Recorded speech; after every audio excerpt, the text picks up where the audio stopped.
15 janvier 1974, Wichita, Kansas. Une matinée glaciale d'hiver qui basculera dans l'horreur absolue. Quand Charlie Otero, 15 ans, rentre de l'école ce jour-là, il remarque immédiatement quelque chose d'anormal. La porte d'entrée est légèrement entr'ouverte. Le chien de la famille n'aboie pas. Un silence pesant règne dans la maison. Ce que Charlie découvre à l'intérieur le hantera pour le reste de sa vie. Son père, Joseph, sa mère, Julie, son petit frère de 9 ans, sa petite sœur de 11 ans, tous assassinés, étranglés, ligotés comme des animaux. Ce massacre marque le début d'un règne de terreur qui durera plus de 30 ans. Un tueur méthodique, patient, invisible. Un homme qui se cache parmi nous, menant une vie ordinaire le jour et devenant un prédateur la nuit. Un homme qui signe ses crimes d'un nom glaçant, BTK, bind, torture, kill, amarré, torturé, tué. Bienvenue dans l'affaire Dennis Rader, l'un des tueurs en série les plus froids et calculateurs de l'histoire américaine.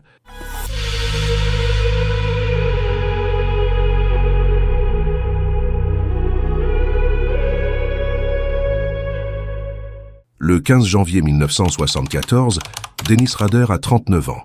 Il vit une vie parfaitement banale à Wichita. Marié, 2 enfants, un emploi stable. Personne ne pourrait imaginer ce qui se passe réellement dans sa tête. Ce matin-là, il a un plan précis. Il l'appelle un projet. Rader a passé des mois à observer la famille Otero. Il connaît leurs habitudes. Il sait que les enfants partent à l'école. Il sait que Joseph travaille à la base aérienne. Il sait que Julie reste à la maison avec les 2 plus jeunes.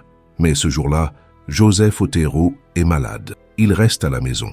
Le plan de Rader doit s'adapter. Peu après 9 heures du matin, Rader coupe la ligne téléphonique. Il entre par la porte arrière, un pistolet à la main, un couteau dans sa ceinture, du cordage dans son sac. Joseph et Julie pensent d'abord qu'il s'agit d'un cambriolage. Rader leur ment. Il leur dit qu'il est en fuite, qu'il a besoin de leur voiture et d'argent, qu'il ne leur fera pas de mal s'ils coopèrent. Ils le croient. Fatale erreur. Rader ordonne à toute la famille de s'allonger au sol. Il commence à les attacher, un par un. Joseph tente de résister. Rader le frappe violemment. Les enfants paniquent. Julie supplie pour la vie de ses enfants. Ce qui suit est d'une cruauté inimaginable. Rader étrangle Joseph en premier, puis Julie. Il revient sur elle plusieurs fois, s'assurant qu'elle ne respire plus. Il place un sac plastique sur la tête du petit Joseph Junior, puis il emmène Joséphine, 11 ans, au sous-sol. Il la pend à un tuyau. Avant de quitter les lieux, Rader vole quelques objets sans valeur, des souvenirs, des trophées. Il laisse derrière lui une scène de cauchemar absolu. Charlie et ses frères aînés rentrent quelques heures plus tard. Leur vie ne sera plus jamais la même. La police de Wichita est sous le choc. Qui pourrait commettre un acte aussi barbare? Et surtout, pourquoi? Ils n'ont aucune piste, aucun suspect, aucun mobile apparent. Ce qu'ils ne savent pas encore, c'est que le tueur vient à peine de commencer. 3 mois après le massacre Otero, le 4 avril 1974, Rader frappe à nouveau. Cette fois, sa victime est Catherine Bright, une jeune femme de 21 ans. Elle rentre chez elle en compagnie de son frère, Kevin. Rader les attend à l'intérieur. Il les surprend, les menace avec une arme. Kevin tente de se défendre. Dans la lutte, Rader lui tire 2 fois dans la tête. Miraculeusement, Kevin survit. Il parvient à s'échapper et à alerter les secours. Catherine, elle, n'aura pas cette chance. Rader la poignarde à mort avant de fuir. Pour la première fois, le tueur a un témoin vivant. Kevin Bright peut donner une description physique de l'agresseur, mais elle reste vague. Des milliers d'hommes à Wichita correspondent à ce signalement. Rader disparaît à nouveau dans l'ombre. 3 ans passent, 3 années de silence absolu. La police commence à espérer que le tueur a peut-être quitté la région, ou qu'il est mort, ou emprisonné pour autre chose. Mais en mars 1977, BTK revient. Le 17 mars, Shirley Vian est chez elle avec ses 3 jeunes enfants. Rader se présente à sa porte, prétendant être un agent de sécurité. Elle le laisse entrer. Erreur fatale. Rader enferme les enfants dans la salle de bain, leur disant que leur mère sera bientôt libérée. Puis il étrangle Shirley sous leurs yeux, à travers la porte. Le petit Steve, 5 ans, entend tout. Il n'oubliera jamais. 9 mois plus tard, le 8 décembre 1977, Nancy Fox, 25 ans, est retrouvée morte dans son appartement. Étranglée, ligotée, violée post-mortem. Cette fois, Rader fait quelque chose d'inhabituel. Il appelle la police depuis une cabine téléphonique publique. D'une voix calme, Presque monotone, il leur indique l'adresse exacte où trouver le corps. Puis, il raccroche. Les enquêteurs sont stupéfaits. Ce tueur ne se contente pas de tuer. Il joue avec eux. Il veut être reconnu. Il veut être célèbre. Et en 1978, ils comprennent enfin qui il est. Une lettre arrive à la rédaction du Wichita Eagle, écrite à la machine à écrire. Aucune empreinte digitale. Le ton est froid, détaché, presque professionnel. L'auteur revendique les meurtres Otero, Catherine Bright, Shirley Vian et Nancy Fox. Il décrit des détails que seul le tueur pourrait connaître, des détails jamais rendus publics. Et il signe de 3 lettres. BTK, Bind, Torture, Kill. Le monstre vient de se nommer lui-même. Après 1979, BTK disparaît. Complètement. Plus de lettres, plus de meurtres revendiqués, plus rien. Les années passent. Les enquêteurs vieillissent, l'affaire refroidit. Certains pensent que le tueur est mort, d'autres croient qu'il a simplement déménagé et continue ailleurs. En réalité, Dennis Rader est toujours là, à Wichita, sous leurs yeux. Il mène sa vie de citoyen modèle. Il travaille pour la municipalité de Park City. Il est responsable de la conformité des codes urbains et de la capture des animaux errants. Un emploi qui lui donne accès aux maisons des gens. Un emploi où personne ne pose de questions quand il rôde dans les quartiers. Il est marié depuis plus de 30 ans.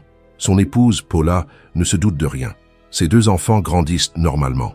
Il les emmène en camping. Il les aide à faire leurs devoirs. Il est également président du conseil de l'église luthérienne Christ de Park City. Un homme pieux, respecté, apprécié de ses voisins.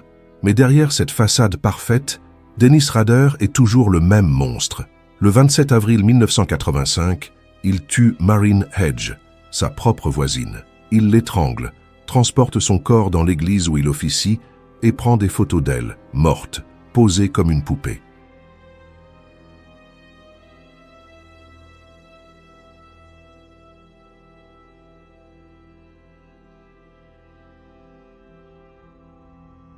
Le 16 septembre 1986, il assassine Vicki Wegerle.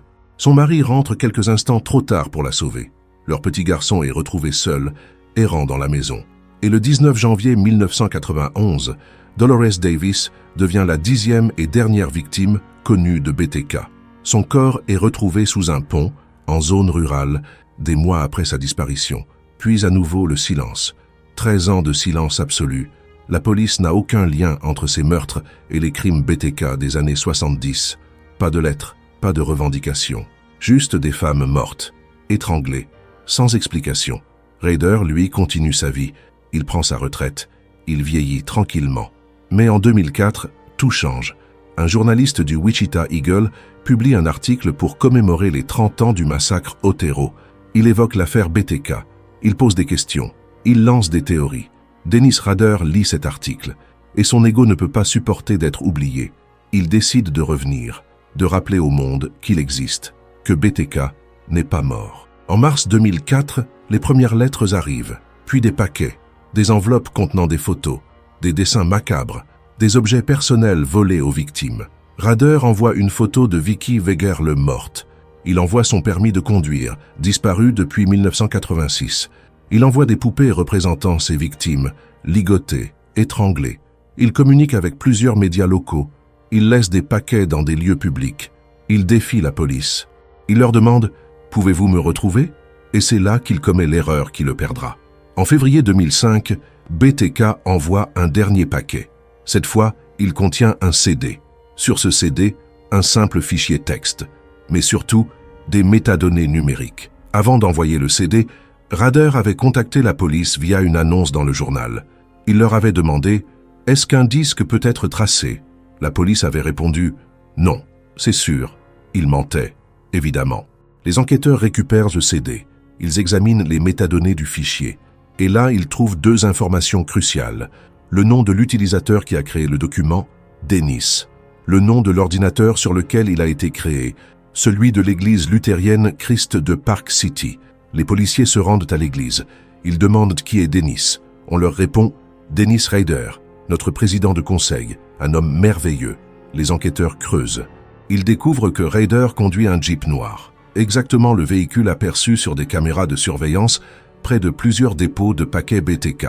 Mais ils ont besoin de preuves ADN. Rader a laissé du sperme sur plusieurs scènes de crime. Si son ADN correspond, c'est terminé pour lui.